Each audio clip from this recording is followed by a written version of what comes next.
Most expensive films హాలీవుడ్లో హెవీగా budget పెట్టే ఫిలిమ్స్ గురించి మనందరికీ తెలిసిందే. బట్ హెవీగా పెట్టే బడ్జెట్ అనేది ప్రొడక్షన్ కాస్ట్లోని యాక్టర్స్ యొక్క శాలరీస్కి కానీ విఎఫ్ఎక్స్కి కానీ సెట్స్కి కానీ ఈ విధంగా కాకుండా కొన్నిసార్లు అనుకోకుండా కూడా నెంబర్స్ అనేవి బడ్జెట్లోని ఇంక్రీజ్ అవుతూ ఉంటుంటాయి. వాటికి రీజన్స్ ఏంటి? ఫిలిం చూస్తున్నప్పుడు మరీ ఇంత ఖర్చు పెట్టలేదు అనే ఫీలింగ్ వస్తుంది. కాకపోతే నిజంగా అంత ఖర్చు ఎందుకు పెట్టారని చెప్పి ఆ విధంగా most top expensive Hollywood films గురించి ఈ వీడియోలో తెలుసుకుందాం. అండ్ ఆ ఫిలింకి ఇనిషియల్గా అనుకున్న బడ్జెట్ ఎంత, ఎందుకని అంత ఖర్చు పెట్టారు అనే దాని గురించి కూడా కంప్లీట్గా ఫిలిం టు ఫిలిం మీకు ఈ వీడియోలోని ఎక్స్ప్లెయిన్ చేయబోతున్నాను. అప్పుడు కంప్లీట్ క్లారిటీ రావచ్చు మీకు. ముందుగా టాప్ 15th ప్లేస్లోని 2 ఫిలిమ్స్ ఉండబోతున్నాయి. ఆ 2 ఫిలిమ్స్లో ముందుగా జస్టిస్ లీగ్. ఆ టైంలోని $300 మిలియన్ మించి ఖర్చు పెట్టారు ఈ సినిమా బడ్జెట్ కోసం. ఓన్లీ ప్రొడక్షన్ కాస్ట్ మాత్రమే, మార్కెటింగ్ లేకుండా. అండ్ ఈ ఫిలింకి ఆ టైంలో 300 మిలియన్స్ పెడదామని అనుకోలేదు. కానీ ఫిలిం యొక్క రీషూట్స్ అనేవి జాస్ వీడన్ ఇన్వాల్వ్ అయిన తర్వాత జాక్ స్నైడర్ షూట్ చేసినంతా కూడా తీసేసి మళ్ళీ రీషూట్ చేయడం వలన బడ్జెట్ ఇంత పెరిగిపోయింది. అండ్ మార్కెటింగ్ కాస్ట్ కూడా ఎక్కువ ఉండడం వలన ఈ సినిమా 600 మిలియన్స్ దాటి కలెక్ట్ చేసినప్పటికీ బాక్స్ ఆఫీస్ దగ్గర ఫ్లాప్ అయిపోయింది. ఇనిషియల్గా వాళ్ళు 220 నుండి 230 మిలియన్స్ లోపే బడ్జెట్ పెడదామని అనుకున్నారు. కానీ రీషూట్స్ చేయడంతో వాటికి విఎఫ్ఎక్స్ పోస్ట్ ప్రొడక్షన్ వర్క్ కూడా ఎక్స్ట్రాగా ఖర్చు అవడం వలన 300 మిలియన్స్ పోస్ట్ ప్రొడక్షన్కి ఖర్చు అయింది. ఆ తర్వాత రీసెంట్గా వచ్చిన టామ్ క్రూజ్ గారి Mission Impossible the Final Reckoning, ఈ ఫిల్మ్ యొక్క ప్రొడక్షన్ కాస్ట్ కూడా 300 మిలియన్స్ దగ్గర వరకు. ప్రొడక్షన్ విషయంలోని టామ్ క్రూజ్ గారు ఎప్పుడు కూడా కేర్ తీసుకుంటూ ఉంటారు. ఈ జానర్స్కి ఇంత ఖర్చు పెట్టాల్సిన అవసరం లేదు. లీస్ట్గా 250 మిలియన్స్ లోపే. ఈవెన్ జేమ్స్ బాండ్ ఫిల్మ్ కూడా హైయెస్ట్గా 250 మిలియన్స్ పెట్టారు. But most expensive spy genre film ఈ ఫిలింకే హెవీగా ఖర్చు పెట్టారు. ఈ ఫిలింకి ఎంటైర్గా ఈ జానరాకి కానీ ఫ్రాంచైజ్కి కానీ నార్త్ అమెరికాలో కానీ ఫారిన్ కంట్రీస్లో కానీ ఎక్కువ శాతం యంగ్ ఆడియన్స్, కొంతమంది ఓల్డ్ ఏజ్ పీపుల్స్లోని టామ్ క్రూజ్ ఫ్యాన్స్ తప్పించి ఫ్యామిలీస్ కిడ్స్ యొక్క అటెండెన్స్ ఎప్పుడు కూడా టికెట్ సేల్స్లో ఈ ఫ్రాంచైజ్కి అంత ఎక్కువగా లేదు. ఇనీషియల్గా డెడ్ రెకనింగ్ ఫిల్మ్కి 200 మిలియన్స్ ఖర్చు పెడదామని అనుకున్నారు. ద ఫైనల్ రెకనింగ్కి 250 మిలియన్స్ బడ్జెట్ పెడదామని అనుకున్నారు. కానీ కోవిడ్ యొక్క డిలేస్ వల్ల డెడ్ రెకనింగ్కి బడ్జెట్ హెవీగా పెరిగిపోయింది. అండ్ కోవిడ్లో చాలా వరకు ప్రొడక్షన్లో ఇన్వాల్వ్ అయిన ప్రతి ఒక్కరికి కూడా డబ్బులు అందేలాగా టామ్ క్రూజ్ గారు ఇన్వాల్వ్ అయ్యారు కాబట్టి ఎక్కువ ఖర్చు అయిపోయింది. ఆ తర్వాత స్ట్రైక్స్ వల్ల కూడా చాలా డిలేస్ అనేవి ద ఫైనల్ రెకనింగ్ ఫేస్ చేసింది. కేవలం ఆ స్ట్రైక్స్ డిలేస్ మాత్రమే కాకుండా షూటింగ్ మధ్యలోని కాస్ట్లీయెస్ట్ సబ్మెరైన్ యొక్క మాల్ ఫంక్షన్ వల్ల కూడా చాలా ప్రొడక్షన్ డిలేస్ ఫేస్ చేసింది ఈ ఫిలిం. ఆ కాస్ట్లీయెస్ట్ సబ్మెరైన్ మాల్ ఫంక్షన్ కి కూడా ఎక్స్ట్రా ఖర్చు అయింది. ఇది మాత్రమే కాదు, ఎప్పుడైతే ఒక ప్రొడక్షన్ అనేది స్టార్ట్ అయ్యి మధ్యలో డిలే అవుతుందో అప్పుడు వాళ్ళు పెట్టిన బడ్జెట్ కి ట్యాక్స్ ఇంట్రెస్ట్ కూడా పెరుగుతుంది కదా. ఆ ట్యాక్స్ ఇంట్రెస్ట్ వల్లనే ఇలా చాలా ఫిలిమ్స్ ఎక్కువగా ఖర్చు అయిపోతూ ఉంటాయి అనమాట. ఆ విధంగా dead reckoning, the Final reckoning, లాక్డౌన్లో హెవీగా ఈ tax interest and production delays వల్ల అంత బడ్జెట్స్ పెరగాల్సి వచ్చింది. అండ్ ఈ 2 ఫిలిమ్స్ కి కూడా ప్రాపర్ రిలీజ్ డేట్ అనేది సోలోగా దొరకలేదు, ఎక్కువ స్క్రీన్స్ కూడా దొరకలేదు. బట్ డెడ్ రెకనింగ్ తో కంపేర్ చేస్తే ఫైనల్ రెకనింగ్ కాస్త బెటర్ గానే బాక్స్ ఆఫీస్ దగ్గర పర్ఫామ్ చేస్తుంది. మరికొన్ని నెంబర్స్ ని కూడా మరికొన్ని వారాల వరకు కంటిన్యూ అయ్యేలాగే కనిపిస్తుంది. సో ఈ ఫిలిం కి 300 మిలియన్స్ బడ్జెట్ పెట్టారు. అండ్ మార్కెటింగ్ కలుపుకొని 350 మిలియన్స్ దాటి ఖర్చు అయింది. ట్యాక్స్ ఇంట్రెస్ట్ కూడా కలుపుకొని 400 మిలియన్స్ దగ్గర వరకు కూడా వెళ్ళిందని కూడా చెప్తున్నారు అనమాట. బట్ పారమౌంట్స్ వాళ్ళ రిపోర్ట్ అయితే 300 మిలియన్స్ ప్రొడక్షన్ కాస్ట్ అని తెలిపారు. ఆ తర్వాత రీసెంట్ గా నెట్ఫ్లిక్స్ లోని రూసో బ్రదర్స్ యొక్క డైరెక్షన్ లో వచ్చిన ద ఎలక్ట్రిక్ స్టేట్ ఫిలిం కూడా హెవీగా ఖర్చు పెట్టిన ఫిలిం అనమాట. నిజానికి నెట్ఫ్లిక్స్ యొక్క ఓటీటీ స్ట్రీమింగ్ లో చాలా పాపులేషన్ చూస్తారు కాబట్టి ఎంతైనా బడ్జెట్స్ పెట్టొచ్చని రెడ్ నోటీస్ లాంటి ఫిలింకి 250 మిలియన్స్ పెట్టారు. అదే హైయెస్ట్ అనుకుంటే ఇప్పుడు ద ఎలక్ట్రిక్ స్టేట్కి 320 మిలియన్స్ ప్రొడక్షన్ కాస్ట్ని ఖర్చు పెట్టారనమాట. కేవలం విఎఫ్ఎక్స్కి, సెట్స్కి, యాక్టర్స్ కోసం మాత్రమే కాదు, ఈ ఫిలిం కూడా చాలా డిలేస్ని ఫేస్ చేసింది. మధ్యలో ప్రొడక్షన్ ఆగిపోయింది. అయినా కూడా ఈ ప్రాజెక్ట్ని వాళ్ళు ఏమాత్రం కూడా కాంప్రమైజ్ అవ్వకుండా కంటిన్యూ చేద్దామని చెప్పి నెట్ఫ్లిక్స్ ఎంతైనా ఖర్చు పెట్టడానికి రెడీ అయ్యి 320 మిలియన్స్ని ఖర్చు పెట్టారనమాట. మార్కెటింగ్ గురించి మనకు తెలీదు, మోస్ట్లీ నెట్ఫ్లిక్స్ కాబట్టి వాళ్ళ ఓన్ మార్కెటింగ్ అంతా కూడా స్ట్రీమింగ్లో చేసుకుంటారు కాబట్టి దానికి ప్రాబ్లం లేదు. అయినప్పటికీ వ్యూస్ రెస్పాన్స్ అయితే ఈ ఫిలింకి అంత ఇంప్రెసివ్గా లేదు. ఈ బడ్జెట్కి ఆల్ టైమ్ రికార్డ్ పెడితేనే నెట్ఫ్లిక్స్ ప్రాఫిట్ పొందుతుందన్నమాట. కానీ ఆల్ టైమ్ కాదు కదా. ప్రీవియస్గా బ్లాక్ బస్టర్స్ అయిన red notice, don't look up లాంటి ఫిలిమ్స్కి దగ్గరలో కూడా ఓపెనింగ్ వ్యూస్, ఆ తర్వాత వ్యూస్ కంటిన్యూషన్లో లేదు కాబట్టి నెట్ఫ్లిక్స్కి ఈ ఫిలిం ఒక పెద్ద లాస్ని మిగిల్చిందని చెప్పాలి. కేవలం ఓటీటీలోనే ఇంత పెద్ద లాస్ని ఫేస్ చేశారంటే ఒకవేళ థియేట్రికల్ రిలీజ్ ఉండుంటే చాలా పెద్ద లాస్ని ఫేస్ చేసి ఉండేవాళ్ళు. ఆ తర్వాత జేమ్స్ కెమెరాన్ గారి Avatar the way of water, ఆయన గురించి మనందరికీ తెలిసిందే. కొత్త కొత్త టెక్నాలజీ, కొత్త కొత్త ఇన్వెన్షన్ గురించి కంప్లీట్గా సినిమా యొక్క బౌండరీస్నే బిగ్ మార్జిన్లో బ్రేక్ చేయగలిగే బిగ్ స్కేల్ డైరెక్టర్. సో ఆ డైరెక్టర్ ఈ అవతార్ 2 గురించి ఇనిషియల్గా 250 మిలియన్సే బడ్జెట్ పెడదామని అనుకున్నారు. కాకపోతే ఈ టెక్నాలజీ వచ్చేంత వరకు ప్రొడక్షన్ అయితే స్టార్ట్ చేయలేదు. కానీ ఆ న్యూ టెక్నాలజీ వచ్చిన తర్వాత ఈ ఫిలింకి ఎక్స్ట్రాగా మొత్తం టెక్నికల్గా ఖర్చు అంతా కూడా కలుపుకొని 350 మిలియన్స్ వరకు ప్రొడక్షన్ కాస్ట్ అనేది ఫైనల్గా ఈ ఫిలింకి ఖర్చు అయిందనమాట. సో ఫైనల్ రిపోర్ట్ 350 మిలియన్స్ దాటని చెప్పారు. అది కూడా మార్కెటింగ్ లేకుండా. మార్కెటింగ్ కోసం డిస్నీ ఈ ఫిల్మ్కి 110 మిలియన్స్ ఖర్చు పెట్టారు. దాంతో మొత్తంగా ఈ ఫిల్మ్ యొక్క బడ్జెట్ 460 మిలియన్స్. సో మార్కెటింగ్ లేకుండా 350 millions production cost. So marketing కలుపుకుని అప్పుడు జేమ్స్ కెమెరాన్ గారు ఆయన యొక్క బ్రేక్ ఈవెన్ టార్గెట్ని, ఆయనకి సాటిస్ఫైడ్ నెంబర్ని అప్పుడు ముందుగానే చెప్పారు కదా రిలీజ్ చేసే ముందు టార్గెట్ గురించి. ఎనివే అప్కమింగ్ రాబోయే అవతార్ థర్డ్ పార్ట్ కూడా ఆల్మోస్ట్ బడ్జెట్ ఇదే రేంజ్లో ఉండబోతుంది. కాస్త పెరగచ్చు, అంటే 400 మిలియన్స్ దగ్గర లోపే ఉండొచ్చు అనమాట అవతార్ థర్డ్ పార్ట్ యొక్క బడ్జెట్ కూడా. బట్ ప్రమోషన్స్ మార్కెటింగ్ కోసం డిస్నీ మార్వెల్ ఫిల్మ్స్ రేంజ్లో ఈ ఫిల్మ్కి పెట్టకపోయినా బజ్ అనేది ఆటోమేటిక్గా వస్తుంది.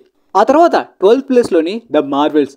అందరూ షాక్ అవ్వకండి, ఇదేంటి అవతార్ 2 కన్నా ఎంత బడ్జెట్ ఈ ఫిల్మ్కి ఎలా ఖర్చు అయిందని చెప్పి. ఇనిషియల్గా అండ్ యాక్చువల్గా ఈ female oriented super hero genre అన్నా కూడా మినిమం బడ్జెట్ 150 మిలియన్స్ లోపే పెట్టాలి. కానీ క్యాప్టెన్ మార్వెల్ ఆ టైంలో ఎండ్ గేమ్ యొక్క హైప్ వల్ల 1 మిలియన్ కలెక్ట్ చేయగానే ఈజీగా పెట్టచ్చులే అని చెప్పి 150 మిలియన్స్ దాటే ఖర్చు పెడదామని అనుకున్నారు. కానీ కోవిడ్ యొక్క డిలేస్ వల్ల ఈ ఫిలిం చాలా రోజులు ప్రొడక్షన్ డిలేస్ ఫేస్ చేసి ట్యాక్స్ ఇంట్రెస్ట్ అనేది అలా హెవీగా పెరిగిపోతుంది. సో ప్రాజెక్ట్ని మధ్యలో ఆపలేరు, ఖర్చు కూడా పెరిగిపోతుంది. కాబట్టి రిలీజ్ చేస్తే ఎంతో కొంత వస్తుందని అనుకున్నారు. కానీ హాలీవుడ్కే biggest disaster of all time రికార్డ్ని అందించింది సినిమా. ఎందుకంటే ట్యాక్స్ ఇంట్రెస్ట్ కలుపుకొని ప్రొడక్షన్ డిలేస్ వల్ల ఈ ఫిలిం 200 మిలియన్స్ లోపే పెడదాం అనుకున్నప్పటికీ 374 మిలియన్స్ బడ్జెట్కి దాటి వెళ్ళిపోయింది. అది కూడా మార్కెటింగ్ కాస్ట్ లేకుండా కేవలం ప్రొడక్షన్ కాస్ట్ మాత్రమే. మార్కెటింగ్ గురించి కూడా డిస్నీ భయపడి అంత ఎక్కువగా ఖర్చు పెడదామని అనుకోలేదు. కాబట్టి లో లెవెల్లో ట్రై చేసినప్పటికీ ఫిలిం ఫైనల్ రన్లోని 206 మిలియన్స్ కలెక్ట్ చేసి biggest disaster of all time రికార్డ్ని పెట్టింది. ఆ తర్వాత అవెంజర్స్ ఇన్ఫినిటీ వార్. ఆ టైంకి ఉన్న రిసోర్సెస్ ప్రకారం ఫిలిం యొక్క బడ్జెట్ 300 మిలియన్స్ దగ్గరలోపి పెడదామని అనుకున్నారనమాట. కాకపోతే ఫైనల్ నెట్ అడ్జస్ట్మెంట్ చేసిన తర్వాత 325 మిలియన్స్కి వెళ్ళింది. ఈ బడ్జెట్లో కూడా నెట్ అండ్ గ్రాస్ అనే డిఫరెన్స్ ఉంటుంది. అదేంటంటే లాస్ట్లో వచ్చే ఫండ్స్ ద్వారా, ఎక్స్ట్రా మనీ ద్వారా బడ్జెట్ని అడ్జస్ట్ చేస్తారనమాట. అలా అడ్జస్ట్ చేయకుండా కంప్లీట్గా సినిమా కోసమే ఖర్చు పెట్టిన డబ్బులు అయితే మాత్రం 375 మిలియన్ గ్రాస్ అనమాట ఇన్ఫినిటీ వార్ కోసం. అది కూడా మార్కెటింగ్ లేకుండా. అండ్ మార్కెటింగ్ అయితే డిస్నీ వాళ్ళు కేవలం ఈ ఫిలిం గురించి 150 మిలియన్స్ దాటి మార్కెటింగ్ ప్రమోషన్స్కి ఖర్చు పెట్టారనమాట. కేవలం అవెంజర్స్ ప్రాజెక్ట్స్ గురించి డిస్నీ 120 నుండి 150 మిలియన్స్ ఖర్చు పెట్టడానికి ఏమాత్రం కూడా ఆలోచించదు. ఇన్ఫినిటీ వార్ టైం నుండి 150 మిలియన్స్ దాటి ఖర్చు పెడుతున్నారు పెద్ద ప్రాజెక్ట్స్ కోసం. ఆ తర్వాత ant man and the wasp, quantum mania. నిజానికి ఫిలింకి కంప్లీట్గా క్వాంటమ్ రిలంలో ఉన్న విఎఫ్ఎక్స్ కోసం 250 మిలియన్స్ ఎక్స్పెన్సివ్గా ఖర్చు పెడదామని అనుకున్నారు. కానీ కోవిడ్ యొక్క డిలేస్ ఎక్కువ శాతం ఈ ఫిలిం కూడా ఫేస్ చేయడం వలన చాలా ఎక్కువ బడ్జెట్ పెరిగిపోయింది.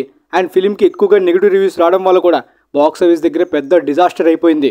డిలేస్ వల్ల పెరిగిన ట్యాక్స్ ఇంట్రెస్ట్తో పాటు చాలా స్కెడ్యూల్స్ మార్చడం, రీషూట్స్ కొన్ని చేయడం, కొన్ని చేంజెస్ వలన 380 మిలియన్స్ వరకు వెళ్ళిపోయింది బడ్జెట్. బట్ హెవీగా లాస్ని చూసింది బాక్స్ ఆఫీస్ దగ్గర. ఆ తర్వాత ఫాస్ట్ ఎక్స్. యాక్చువల్గా fast and furious franchise market and వాళ్ళు పెట్టుకునే బడ్జెట్ అయితే 250 మిలియన్స్ లోపే. 250 మిలియన్స్ దాటి ఎక్కువగా ఖర్చు పెట్టాలని ఎప్పుడూ కూడా అనుకోలేదు. కానీ ఈ ఫిలిం గురించి ఫైనల్ ఫిల్మ్స్ కాబట్టి విన్ డీజిల్ కాస్త ఎక్కువ కమర్షియల్ ఇంగ్రీడియంట్స్ని యాడ్ చేయడానికి చాలా పెద్ద క్యాష్ని ఇన్వాల్వ్ చేశారు. దానివల్ల చాలామంది యాక్టర్స్కి శాలరీస్ కూడా లాస్ట్ ఫిలిమ్స్ కాబట్టి ఎక్కువగా డిమాండ్ చేశారు. అండ్ లాస్ట్ ఫిలిమ్స్ కాబట్టి ఎక్స్ప్లోజన్, విఎఫ్ఎక్స్ కూడా హెవీగా ఉండే విధంగా గట్టి CGIని, హెవీ డిస్ట్రక్షన్ని ఇన్వాల్వ్ చేయడం వల్ల బడ్జెట్ అయితే 320 మిలియన్స్ అనుకున్నారు కానీ 379 మిలియన్స్ వరకు వెళ్ళిపోయింది. అందుకనే fast X part 2, fast and furious 11th part యొక్క ప్రొడక్షన్ ఇంతవరకు స్టార్ట్ చేయలేదు. మళ్ళీ ఒకవేళ ప్రొడక్షన్ స్టార్ట్ చేసి మధ్యలో ఆపితే ఖచ్చితంగా బడ్జెట్ ట్యాక్స్ ఇంట్రెస్ట్ పెరిగిపోతుంది. కాబట్టి అలాంటి తప్పు చేయకూడదు. ఈసారి ఎక్స్పెన్సివ్గా బడ్జెట్ పెట్టకుండా తక్కువ బడ్జెట్లోనే కవర్ చేయాలని చెప్పి దాంతోపాటు స్టోరీలో కూడా కొన్ని చేంజెస్ చేసి ఈసారి కాస్త బెటర్ అవుట్పుట్ని అందిస్తే బ్రేక్ ఈవెన్ అందుకుంటామనే టార్గెట్ ఫైనల్ ఫిలిం గురించి చేస్తున్నారు. అందువల్లనే డిలే అవుతుంది ఈ ఫిలిం ప్రస్తుతానికి. బట్ నార్త్ అమెరికాలో అలా ఫాస్ట్ అండ్ ఫ్యూరియస్ మార్కెట్ పడిపోతూనే ఉంది. కంప్లీట్గా ఈ ఫిల్మ్ వచ్చేటప్పటికి ఓపెనింగ్స్ కానీ ఫైనల్ రన్ కానీ కంప్లీట్గా పడిపోయింది నార్త్ అమెరికాలోని. కానీ ప్రపంచవ్యాప్తంగా చిన్న చిన్న కంట్రీస్లో కూడా ఈ ఫిలింకి కాస్త మార్కెట్ ఉండడం వలన ఆ నెంబర్స్ అయినా వచ్చాయి. కానీ నార్త్ అమెరికాలోనే చాలా దారుణమైన లాస్ పెట్టింది సినిమా. ఆ తర్వాత Indiana Jones the Dial of Destiny. యాక్చువల్గా ఫిల్మ్స్కి కాస్త ఎక్కువ బడ్జెటే పెట్టాలన్నమాట. కాస్త సెట్స్ గురించి ఎక్కువ ఖర్చు అవుతూ ఉంటుంది. కాకపోతే మహా అయితే 275 మిలియన్స్ వరకు ఈ ఫిలిం కోసం పెడదామని అనుకున్నారు ఫైనల్ ఫిలిం కోసం. కాకపోతే కోవిడ్ యొక్క డిలేస్ వల్ల ట్యాక్స్ ఇంట్రెస్ట్ హెవీగా పెరిగి ఈ ఫిలిం యొక్క బడ్జెట్ కూడా హెవీగా పెరిగిపోయింది. దాదాపుగా 387 మిలియన్స్ ఖర్చు అయిపోయిందనమాట ఫైనల్ బడ్జెట్ అనేది. నార్మల్గా అయితే 275 మిలియన్స్ అనుకున్నారు. ఆ డీఏజింగ్కి మాత్రమే కాకుండా సెట్స్ గురించి కాస్త ఎక్కువ విఎఫ్ఎక్స్ని యాడ్ చేయడానికి. కానీ మరి అంత ఎక్కువగా పెరిగిపోవడం వల్ల బాక్స్ ఆఫీస్ దగ్గర చాలా పెద్ద లాస్ని చూసింది డిస్నీ. ఫైనల్ రన్లోని కేవలం 384 మిలియన్స్ మాత్రమే కలెక్ట్ చేసింది. ఇండియానా జోన్స్ ఫ్రాంచైజ్కి గట్టి మార్కెట్ ఉంది, ఫ్యామిలీస్ కిడ్స్ని కూడా పుల్ చేయగలరు. కాకపోతే చాలా గ్యాప్ రావడం వలన ఈ ఫ్రాంచైజ్ చాలా మంది మర్చిపోయారు. ప్రెజెంట్ ఆడియన్స్ అంత కనెక్ట్ కాలేదు, హైప్ జనరేట్ కాలేదు, కాబట్టి ఓపెనింగ్స్ కూడా ఈ ఫిల్మ్కి అంతగా రాలేదు. కానీ బడ్జెట్ హెవీగా ఖర్చు అవడం వల్ల లాస్ని ఫేస్ చేసింది ఈ లాస్ట్ మూవీ. ఆ తర్వాత అవెంజర్స్ ఎండ్ గేమ్ యొక్క బడ్జెట్ 400 మిలియన్స్ ప్రొడక్షన్ కాస్ట్ కోసం ఖర్చు పెట్టారనమాట. లాస్ట్లో వచ్చే ఫండింగ్స్ వల్ల కొన్ని మిలియన్స్ తగ్గాయి, అంటే 375 మిలియన్స్ దగ్గర వరకు ఖర్చు అయినట్టు చెప్పారు. కానీ ఆ ఫండ్స్ లేకుండా ఫిలిం కోసం మొత్తంగా ఖర్చు పెట్టింది అయితే 400 మిలియన్స్ కేవలం ప్రొడక్షన్ కాస్ట్ అండ్ మార్కెటింగ్. ఈ ఫిలిం గురించి 175 మిలియన్స్ నుండి 200 మిలియన్స్ వరకు ఖర్చు పెట్టారనమాట. ఇంత కాస్ట్లీయెస్ట్ మార్కెటింగ్ ఇంతవరకు ఏ ఫిలింకి కూడా జరగలేదన్నమాట. ఆ రేంజ్లో మార్కెటింగ్ చేశారు. అంటే దాదాపుగా 200 మిలియన్స్ అంటే ఒక ఫిలిం యొక్క బడ్జెట్. ఆ రేంజ్ మార్కెటింగ్ జరిగింది ఈ సినిమాకి. గ్లోబల్గా హెవీ ప్రమోషన్స్ అయితే జరిగాయి అనమాట. ఆ తర్వాత pirates of the Caribbean, stranger tides. ఆ టైంలో ఈ ఫిలిం ట్యాక్స్ ఇంట్రెస్ట్ గురించి డిలే చేయకుండా కంప్లీట్గా అఫీషియల్ నెంబర్స్ అంతా కూడా ఫండ్స్ కూడా కౌంట్ చేయకుండా ఈ ఫిలిం కోసం ఖర్చు పెట్టింది రివీల్ చేశారు. కాబట్టి ఆ టైంలో మోస్ట్ ఎక్స్పెన్సివ్ ఫిలింగా నిలిచిందనమాట. Entire pirates of the Caribbean ఫిలిమ్స్లో కూడా హెవీగా కాస్ట్లీయెస్ట్ బడ్జెట్స్ పెడుతూ ఉంటారు. కాకపోతే ఈ ఫిలిం కోసం పెద్ద పెద్ద సెట్స్ని వేశారనమాట. ప్రీవియస్ ఫిలిమ్స్లో లేనన్ని షిప్స్ అండ్ పెద్ద పెద్ద ఫారెస్ట్ ఏరియాస్ యొక్క సెట్స్ కోసం ఎక్కువ ఎంప్లాయీస్ కావాల్సి వచ్చింది. ఆ ఎక్కువ మంది ఎంప్లాయీస్ ఎక్కువ రోజులు పనిచేయడం వలన వాళ్ళకి ఇచ్చే శాలరీస్ అలా పెరుగుతూ ఫిలిం యొక్క బడ్జెట్ కూడా పెరిగిపోయిందంట. సో ఎంటైర్ ఫ్రాంచైజ్లో మాత్రమే కాదు, ఎంటైర్ ఇండస్ట్రీలోనే ఆ టైంలోనే 410 మిలియన్స్ ఖర్చు పెట్టిన ఫిలిం అంటే చాలా మంది షాక్ అయ్యారనమాట. అది కూడా ఓన్లీ ప్రొడక్షన్ కాస్ట్ మాత్రమే. బట్ ఫ్యామిలీస్ కిడ్స్ ఇలా ఎక్కువ పాపులేషన్ టార్గెట్ చేసే డిస్నీ ఫిలిం కాబట్టి ఎంత బడ్జెట్ పెట్టుకున్నా ప్రాబ్లం కాలేదు. ఆ తర్వాత doctor strange multiverse of madness. ఇదేంటి బ్రో, ఈ సినిమా కోసం ఇన్ఫినిటీ వార్ ఎండ్ గేమ్ కన్నా ఎక్కువ ప్రొడక్షన్ కాస్ట్ ని ఖర్చు పెట్టారా, ఎలా ఇంత ఖర్చు అయిందని షాక్ అవ్వకండి. ఇనిషియల్గా ఈ ఫిల్మ్కి 250 మిలియన్సే పెడదామని అనుకున్నారు. కానీ పోస్ట్ ప్రొడక్షన్లోని మల్టీవర్స్ కాన్సెప్ట్కి తగ్గట్టు మల్టిపుల్ రియాలిటీస్ని చూపించడం వలన ఎక్కువ కాస్ట్లీయెస్ట్గా ఖర్చు పెట్టాలని పోస్ట్ ప్రొడక్షన్లోని మనీ ఇంక్రీజ్ అయింది. దానికి తగ్గట్టు కొన్ని సీన్స్ ఇనిషియల్గా షూట్ చేసినవి అంత పర్ఫెక్ట్గా పోస్ట్ ప్రొడక్షన్లోని విఎఫ్ఎక్స్కి సెట్ కాలేదు. అందువలన మళ్ళీ రీషూట్స్ కూడా జరిపారు, కొన్ని సీన్స్ని చేంజెస్ కూడా చేశారు. దానివల్ల కూడా ఖర్చు అలా హెవీగా పెరిగిపోయి ఫైనల్గా ఈ ఫిలింకి 416 మిలియన్స్ ఖర్చు అయిపోయిందన్నమాట. చాలా హెవీగా బడ్జెట్ పెరిగిపోయింది. అయినా మార్కెటింగ్లో డిస్నీ ఎక్కడ కూడా కాంప్రమైజ్ కాకుండా 150 మిలియన్స్ని ప్రమోషన్స్ మార్కెటింగ్ కోసం ఖర్చు పెట్టారు. దానివల్ల ఈ ఫిలిం 1 బిలియన్ దాటితే సేఫ్ జోన్లోకి వెళ్తుంది అనుకున్నారు, కానీ 1 బిలియన్ని టచ్ చేయలేకపోయింది ఫిలిం. ఆ తర్వాత Star Wars Rise of Skywalker. Star Wars project అంటేనే హెవీగా ఖర్చు పెట్టడం అనేది కామన్. ఓల్డ్ ఫిల్మ్స్లో కూడా ఎక్కువగానే ఖర్చు పెట్టారు అండ్ టీవీ షోస్ కోసం కూడా ఎక్కువగా కాస్ట్లీయెస్ట్గా ప్రొడక్షన్ కాస్ట్ అనేది ఇన్వెస్ట్ చేస్తారు. ఎందుకంటే ఈ ఫిలిమ్స్ కోసం యూజ్ చేసే రిసోర్సెస్ ఆ వరల్డ్ బిల్డింగ్ కోసం పోస్ట్ ప్రొడక్షన్లోనే ఖర్చు కాదు, షూటింగ్ టైంలోనే ప్రాంప్ట్స్ కూడా పెద్ద పెద్దవి యూజ్ చేస్తారు. కాబట్టి వాటికి కూడా ఎక్కువగా ప్రాక్టికల్ ఎఫెక్ట్స్ ఖర్చు కూడా అవుతుందన్నమాట. బట్ ఇనిషియల్గా 275 మిలియన్స్ అనుకున్నారు. కానీ ఈ లాస్ట్ స్టార్ వార్స్ ఫిల్మ్స్ని డిస్నీ యూకేలోని షూట్ చేయించింది. ఎందుకంటే UK government tax relief scheme ద్వారా మనీ రియంబర్స్మెంట్ కూడా వస్తుంది. కాబట్టి అక్కడ షూట్ చేయడం వలన కంప్లీట్ గ్రాస్ బడ్జెట్ కోసం ఎంత పెట్టారో రివీల్ చేయలేదు. మొత్తం ఫండ్స్ అంతా కలుపుకొని అలా అడ్జస్ట్ చేశారు. కానీ ఓన్లీ ఈ ఫిలిం కోసం అప్పుడు ఖర్చు పెట్టినది 430 మిలియన్స్ నెట్ అంట. అది కూడా నార్మల్ ఫండ్స్ కలిపి.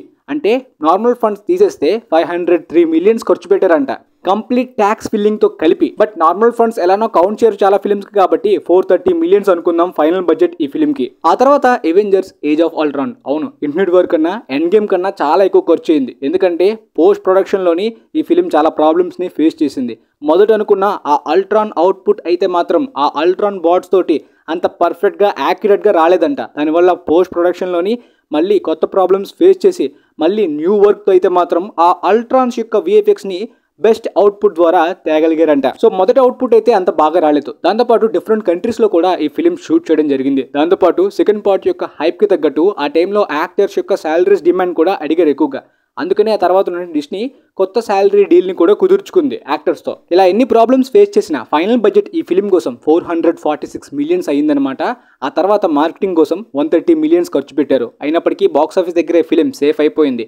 1.3 బిలియన్ గ్రాస్కి టచ్ చేసింది కాబట్టి, అండ్ డొమెస్టిక్ యొక్క సపోర్ట్ కూడా బాగానే ఉంది కాబట్టి. ఆ తర్వాత జురాసిక్ వరల్డ్ ఫాలెన్ కింగ్డమ్.